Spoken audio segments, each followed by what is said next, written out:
Good morning, you.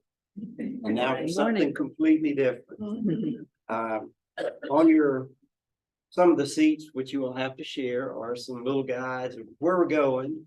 And I'm going to ask Tanya to pass out some little drawings that I did of today's lesson, but mine might be a little more advanced than you, but I have a few more years experience than you have. I'll let you pass a few of those out. There aren't enough of those either, so pass them around. To be an artist, any kind of artist, you have to be ready to make some mistakes. To be any good at anything, you need at least 10,000 mistakes. So you better get started. As far as I'm too old to do this, Grandma Moses picked up a paintbrush in her late 60s without any schooling at all and went on to become world famous. I myself retired and then decided to go back and pick up guitar again from high school. There was a long gap, but I still can't play well, but what I do play, it pleases me, and that's part of it. Kathy and I discovered kayaks while we were in our late 60s, and who knew there was a world of things you could do with a kayak? And then she taught me into dance lessons, and we're pretty good doing dances, and we're still learning new things as we've been birders. So there is no such thing as I can't.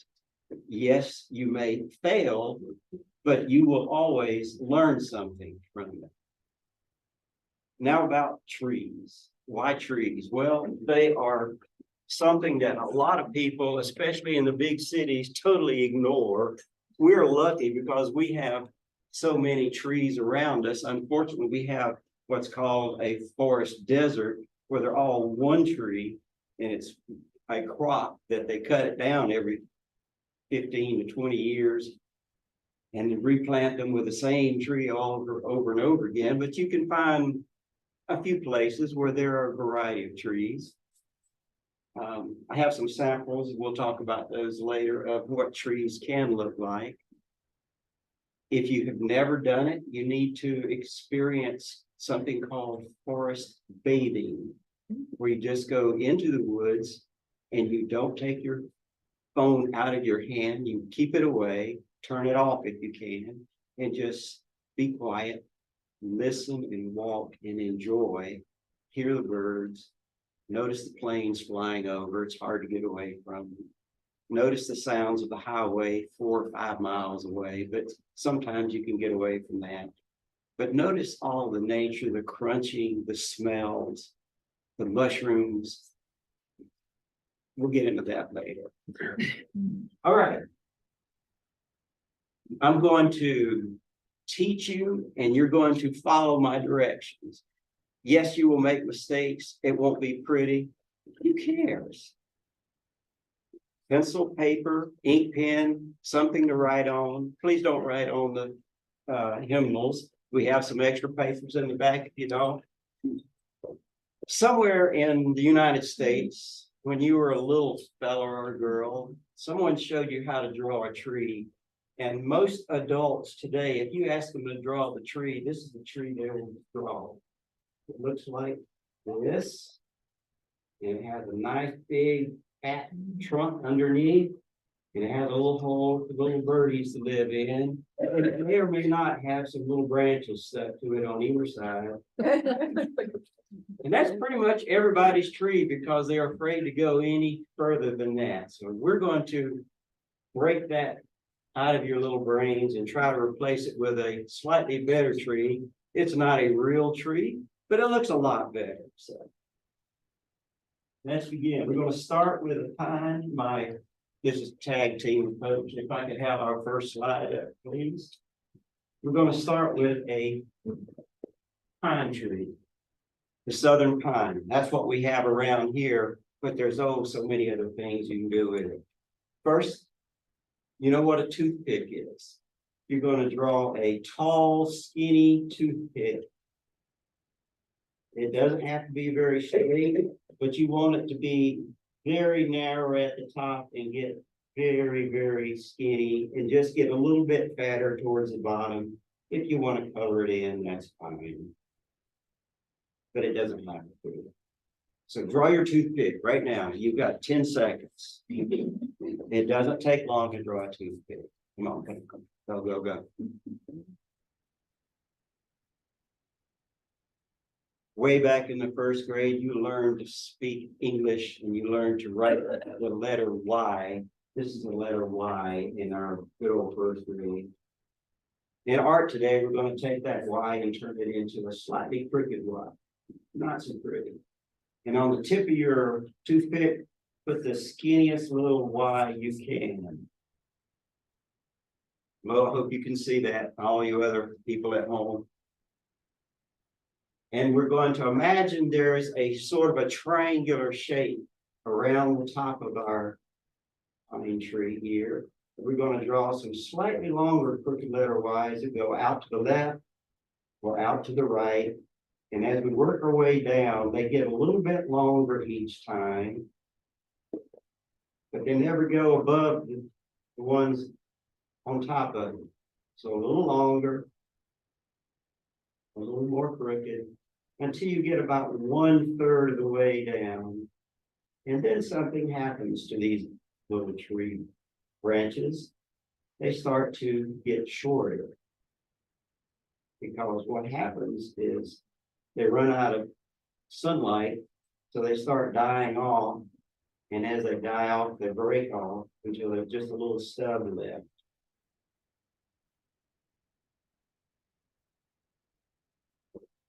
And that's already looking like a nicer tree, right? But there's more. To some of those branches, you want to attach an even smaller crooked letter Y. And some of them are going to fill in the gaps in here. And they can go up. They can go down. They can go on top of another branch even. So just pick a spot here and there. And just put a few of these little tiny crooked letter Y's. Some will be a little longer, and some won't. And now our tree is looking a little better again, we hope.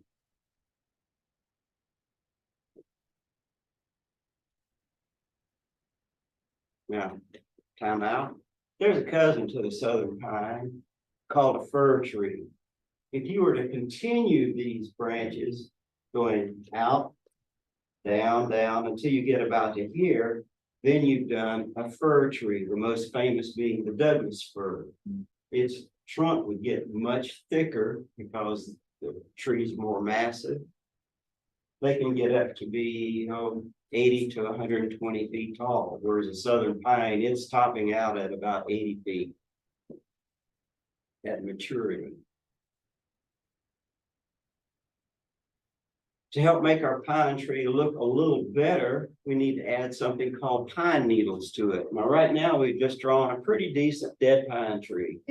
Guess what? There are some of those out in the forest, and those dead pine trees become home to the woodpeckers and to thousands of boring beetles, which then other birds bore into to get them back out again until it finally breaks down and becomes part of the forest for recycling. Anyway, to make our pine tree look a little better, you're going to take and draw a bunch of little tiny X's because pine needles have little points on them. And it would take forever to sit there and draw 1,000 of these little points one at a time. So what I do is just draw as fast as I can, X's on top of X's on top of X's, just over and over and over again, almost like your hand is having a spasm attack. But when you start doing a bunch of those X's, lo and behold, your brain picks up a signal that says, that kind of looks like a live pine tree. What do you think? It's pretty easy. Now, if you were doing color pencil, if you were using a dark green and a light green over and over again on top of each other, it starts really looking much better.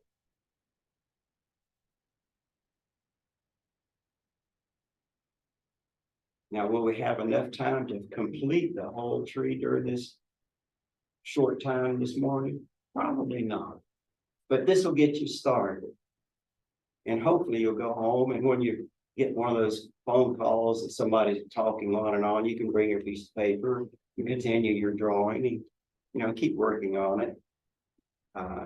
Was it last week? I was sitting here with my sketchbook, and one of our members noticed over my shoulder I was sketching on a picture. And she said, "I noticed you were working on something in class in the church." And I said, "Yeah." He said, "Did you complete it?" I said, "Yes, but you have to realize I started this picture back in 2007. just now getting around to finishing it." So art doesn't matter. It's just when you finish it. Now I'm going to lock this into your memory. This is what a southern pine sort of looks like. And we've already talked about if you extend those down, it becomes a Douglas fir. But there's another cousin. He lives out in California that's related to this thing. It's called a redwood. This is the same look that a redwood would have, except the redwood, the trunk would get fatter and fatter and fatter, and it would keep on going and keep on going and stop about right here. So a redwood needs a lot of space for a large sheep thing. But there you go. If you wanted another tree, you could turn that same tree into a redwood. If you want to turn it into a sequoia, one of those leather cousins, it gets even fatter, but not quite as tall as the redwood. But they're still going to go all the way down to about here. Then there's another cousin that lives up here in the swamps all over the southeast. And on this one, which is one of my favorite trees, we're going to take out a little bit of the bottom, and I'm doing that because I need everybody to see it. What if you put some little hips on this bad boy here? I've got a little bit of a hip problem here. And then you kind of put some little wavy lines around it like this. And all of a sudden, you've got one of the cousins lives in a swamp called the cypress tree. And with that little simple move right there, you turn this tree into something completely different, but not all that different.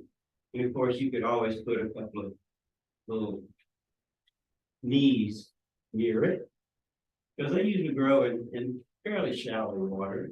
If you really want to be cool, you can start throwing some tall grasses in there. But they like all kinds of these weeds. And a little quick thing you can do, you can throw a tall stem and put a little hot dog shape on the end of it. And you got some cattails.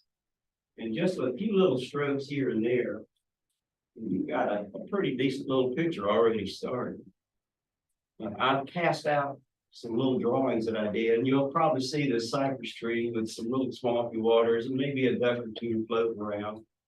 And those only took about 5 minutes or so to do. So here's another option. I've got the fir up here, but it's got a different top to it. I'll show you how to do that one. This time you imagine the toothpick is there, but you're only drawing the bottom half of the toothpick. And instead of drawing the zigzag lines with the X's, we do a whole new top. I'm going to switch over to my green pen here. For you young folks, you ever seen these old people that's got shakes and they just can't control their hand? If you're one of those old people and you are the perfect artist for the next step, because imagine that you're going to attach a triangular shape to the top of this little base here with that shaky hand. So you just kind of have to imagine your hand just can't draw a perfect straight line at all. You're just going to draw this weird little, man, I just can't control my hand. But by the time you get back to where you started from, it kind of looks like a decent little tree. And that's an easy way to draw a fir tree. And after you've got it sketched in, go get your little watercolors and fill it in. Voila, it's the tree. The cedar is very similar, except these little squiggles need to be a lot tighter because cedar needles are so tiny, so tiny.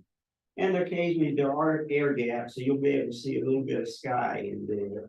So occasionally have a little spot where you can see people do where the sky is open through. And that helps make it look a little better as well. All right. We've drawn 3 trees in 10 minutes. How we doing? We got 1 tree. She's got 3 trees. You got 1 tree. All right. I have 2. Oh, you got some on the other page. Excellent. Katie, you're furthest. Are you good? All right. Now let's get into something completely different. These are a little harder, but they're not so hard that you can't do them. Denatural. Wonderful indeed.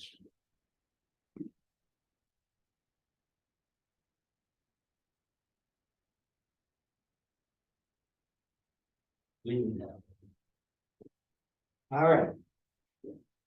This tree. Well, let me just back up a little bit. All trees, when they start on the forest floor, they from a little seed, and they just kind of come out of the ground and they stick their one little tendril up. And then they get a little taller, and then they may have a little branch coming out. Eventually, they can get up to where I got some sun, and they start to spread out. Pine trees go about kind of like this. The next tree gets up there, and it sends out branches, and it goes, now I've got some sunshine. So that's what we're going to do. A tree with a few more branches sticking out. So let's draw a ground line. Here's the ground. Rarely is the ground line straight. Only time it's straight is when they're preparing to put in another Walmart. Yeah. Or if you're on Highway 16, that big plant down there. From the ground line, we have a couple of roots coming up, and then we go up. A couple of roots going out, and then we're going to go up. We're going to stop there and let you get caught up. We're going to do a modified Y. Part of it's going to go off a little bit. How thick is the branch going to be? And where it meets the main trunk, put a little curve in there and follow the main trunk up. You see that? It's not a point. If it's a point, you get a strong wind, it's going to break off. Pecan trees, they almost always grow to a point, and pecan trees, they always break off again when the strong wind comes off. But you'll find some of the other trees that no, put that curve in there. That's much stronger with that curve in there. If you want to have a branch on the other side, it can do the same thing. Doesn't have to be parallel. Oops, I made a little mistake. Looks good though. Trees don't have perfect edges to them.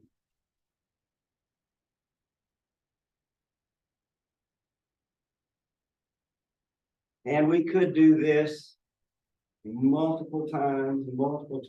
I'm going to just do one branch, but I'm going to erase it so you don't have to do this. If you want to do the tree in the wintertime, each one of those can branch off again and again and again. And each time it branches off, it gets a little bit skinnier, And eventually, you're just drawing little tiny crooked Y's again. You see how it goes on and on and on, and goes out and out and out. But that would take a long time to draw the entire tree in the wintertime.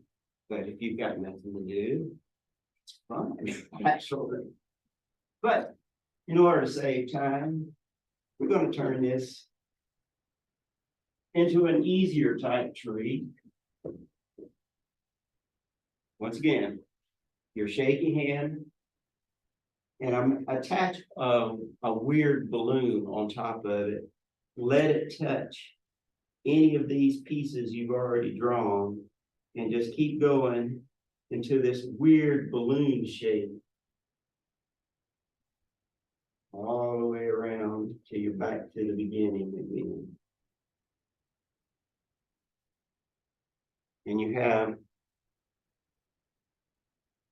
It could be a pecan or an apple or any of the other fruit trees. If it was skinnier, it'd probably be a peach tree. Could be a hickory.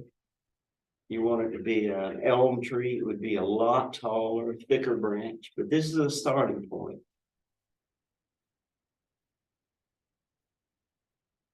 One of my favorite trees, though, which we're going to do next, is the live oak. And the live oak, its survival method is when it gets up to this stage here, it says, I'm going to send some of these roots out over here and steal some of your water. And then I'm going to push this branch out here and steal some of your sunlight. And then I'm going to do the same thing over here. And I'm going to branch out. And then, and most other trees are going, how tall can I get? Live oak is going, how wide can I get? Because I want all this water and all this sunlight for me.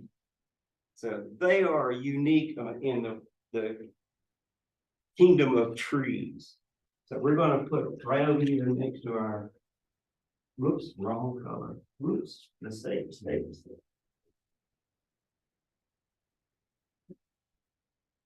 We're going to bring our ground line over. And we're going to start with our root, kind of going across for a little bit. And we're going to go up for a little. And I'm going to let this one have a little problem. I'm going to take that out and put in a second little root coming towards us a little bit. Maybe a third one. Maybe a fourth one. I don't know.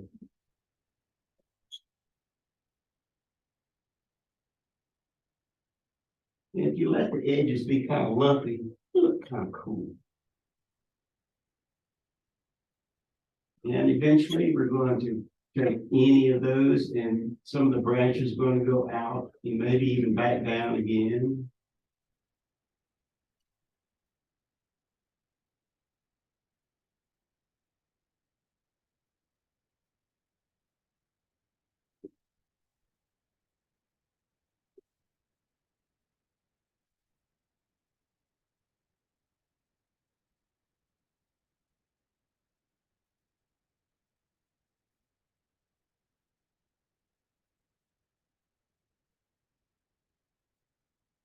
Got to push that pencil. It won't do it without your help.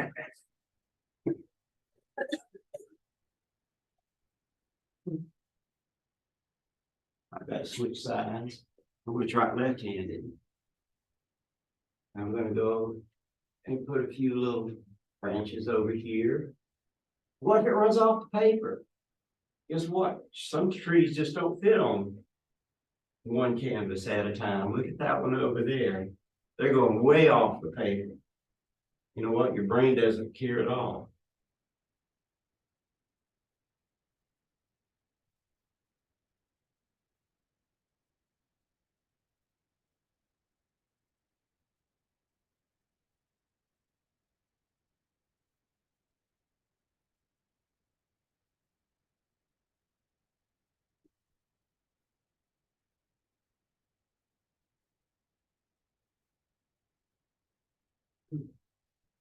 You notice I'm leaving the top kind of empty because I'm going to do one of those shortcuts, finish out this tree.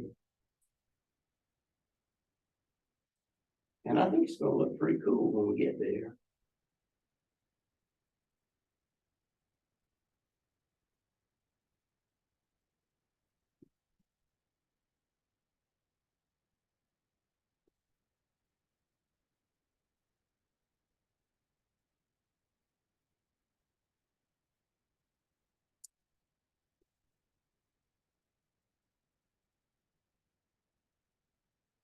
This is a neat little trick. I'm going to let this branch be in front of that just a little bit. And this branch be in front of that a little bit. And where that little bump is, I'm going to put a little fold in it. Like there used to be a branch, it fell out, rotted away. And now the tree has grown up around it. So I'm going to give a little suggestion that there might be a little knot there now. You can do little mistakes and turn them into positive mistakes. We call that happy accident.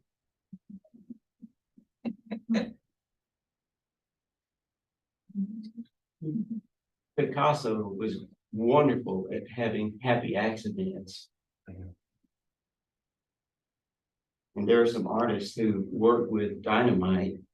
That's all they live for is what is it going to do after I set this dynamite off?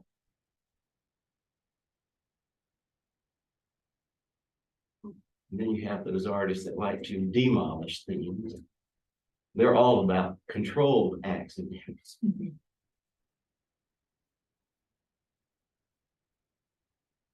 How many musicians have been sitting around with their guitar just plunking something and all of a sudden, ooh, that was cool.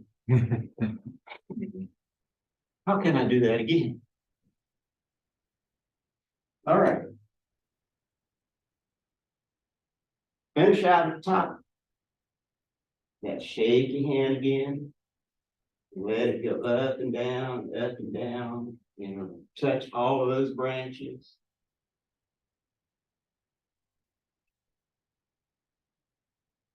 And, you know, some of these trees, the branches even go down to the ground and come back up again. And sometimes they get so they need a little help. So you see somebody's come in and put a post to help hold them up.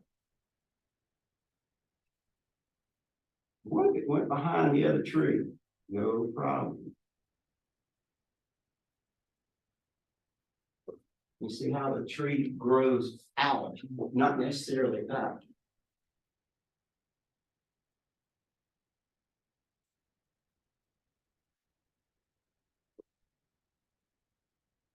It brings out the paper. And of course, there are going to be a few places where you can see some sky in there.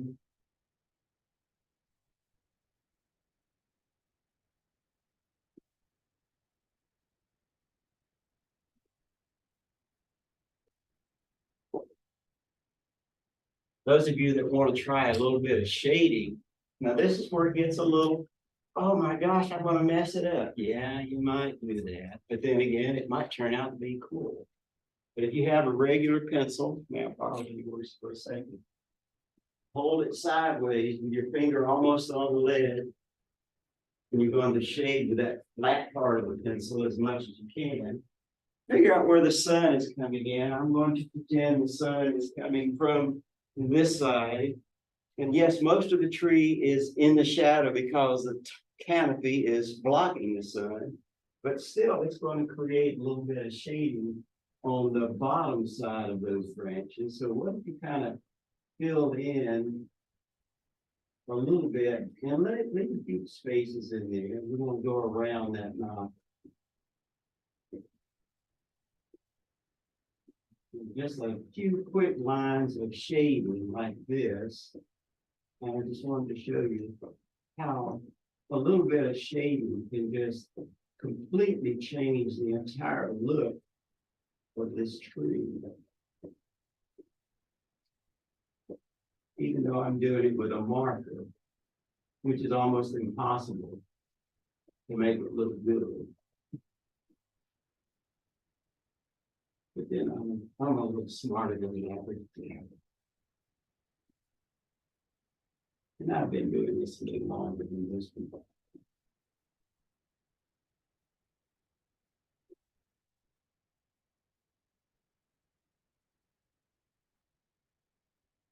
See, isn't that funny? Will it work with the green marker? That's fine.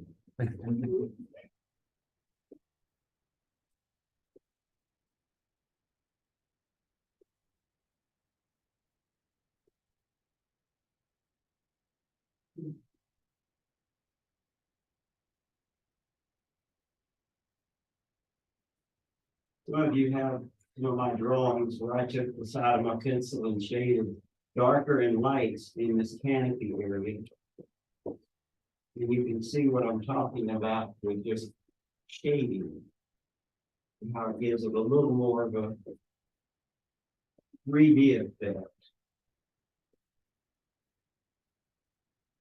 Now, this takes a little bit longer to get the whole effect, but you can kind of see where it's going.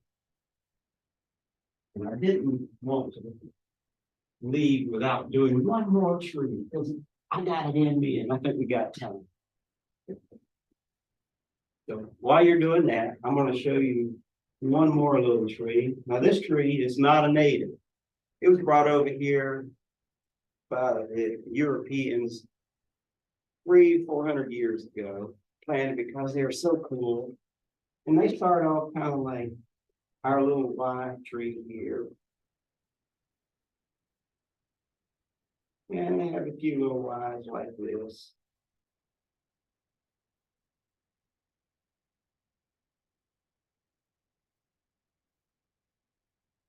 That's the basic start. But then what makes this tree different from all other trees in the world is every spring it sends off new growth, and they start off as long, skinny. I can't think of the word right now. They go really tall, but then they're so tall and long, they start falling back down. And if you draw about 3 of these for every little tip of your Y, and within moments, you will know exactly what kind of tree I'm growing. We call them the weeping willow because they're constantly dropping little bits of moisture from their little openings in their leaves.